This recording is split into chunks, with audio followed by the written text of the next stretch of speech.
শিবাশ্রয়ের বিরুদ্ধে অভিযোগ, এবার তদন্তে মেডিকেল কাউন্সিল। রাজ্য মেডিকেল কাউন্সিলে অভিযোগ জানালো ওয়েস্ট বেঙ্গল ডক্টরস ফোরাম। অনিয়মের অভিযোগে শতপ্রণোদিত তদন্ত করুক রাজ্য মেডিকেল কাউন্সিল।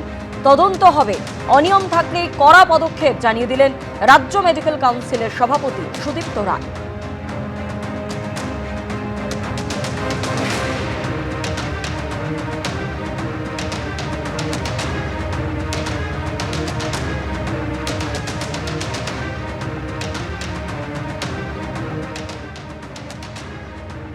সেবাশ্রয়ে দুর্নীতি এবং অনিয়ম নিয়ে তদন্ত শুরু করলো রাজ্য মেডিকেল কাউন্সিল। ইতিমধ্যে ওয়েস্ট বেঙ্গল ডক্টরস ফোরামের পক্ষ থেকে যে ইমেল করা হয়েছিল তার উত্তরে তাদের থেকে আরও তথ্য চাওয়া হয়েছে রাজ্য মেডিকেল কাউন্সিলের তরফে। কোন কোন চিকিৎসক সেখানে যুক্ত ছিলেন, কি কি অনিয়ম হয়েছে এবং কোন কোন রোগীদের ক্ষেত্রে চিকিৎসায় গাফিলতি হয়েছে, সেই সমস্ত তথ্য তারা এই ওয়েস্ট বেঙ্গল ডক্টরস ফোরামের থেকে চেয়ে পাঠিয়েছেন। শুধু তাই নয়, একই সঙ্গে যাদের চিকিৎসায় গাফিলতি হয়েছে এমন সমস্ত পরিবারকে রাজ্য মেডিকেল কাউন্সিলে এসে লিখিতভাবে অভিযোগ করতে আবেদন করেছে রাজ্য মেডিকেল কাউন্সিলের তরফ থেকে।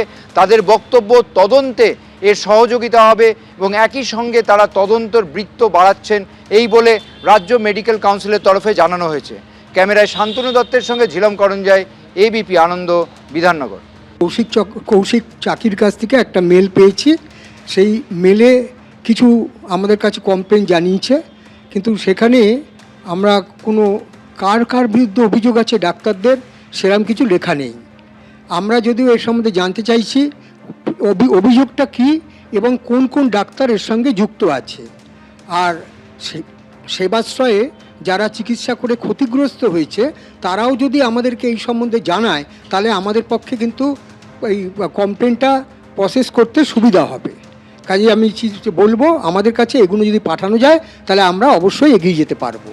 আপনারা ওয়েস্ট বেঙ্গল ডক্টরস ফোরামের থেকে তাহলে বাড়তি আরও কিছু তথ্য চেয়েছেন, সেই তথ্যগুলো কি কি?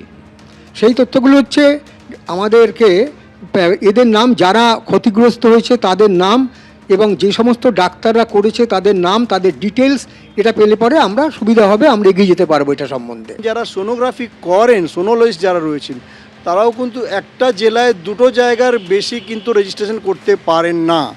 তারা অন্য জেলায় আবার করতে পারেন। ধরুন একটা কলকাতায় রেজিস্ট্রেশন দু জায়গা করলো, নর্থ 24 পরগনা দু জায়গা করলো, সেটা করে 4টে জায়গা হয়ে যেতে পারে। কিন্তু কলকাতার ভেতরে দুটোর বেশি জায়গায় রেজিস্ট্রেশন একটা সোনোলজিস্ট করতে পারে না।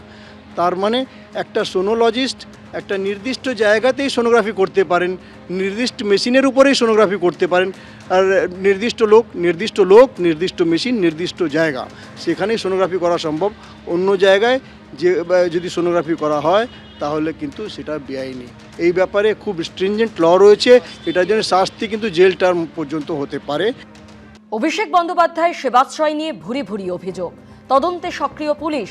ডায়মন্ড হারবার ও বজবজে একাধিক নার্সিংহোমে অভিযান পুলিশের। তল্লাশিতে বাজেয়াপ্ত এক্সরে মেশিন ও ইউএসজি মেশিন। বাজেয়াপ্ত এক্সরে মেশিন ও ইউএসজি মেশিনগুলি অভিষেক বন্দ্যোপাধ্যায়ের সেবাশ্রয়ে ব্যবহারের অভিযোগ পুলিশের। ডায়মন্ড হারবার ও বজবজে নার্সিংহোমগুলির মালিককে দফায় দফায় জিজ্ঞাসাবাদ পুলিশের। বিষ্ণুপুর থানায় এক্সরে ও ইউএসজি মেশিন ব্যবহারের অনিয়মের অভিযোগ দায়ের করেন বিজেপি নেতা অভিজিৎ দাস ববি।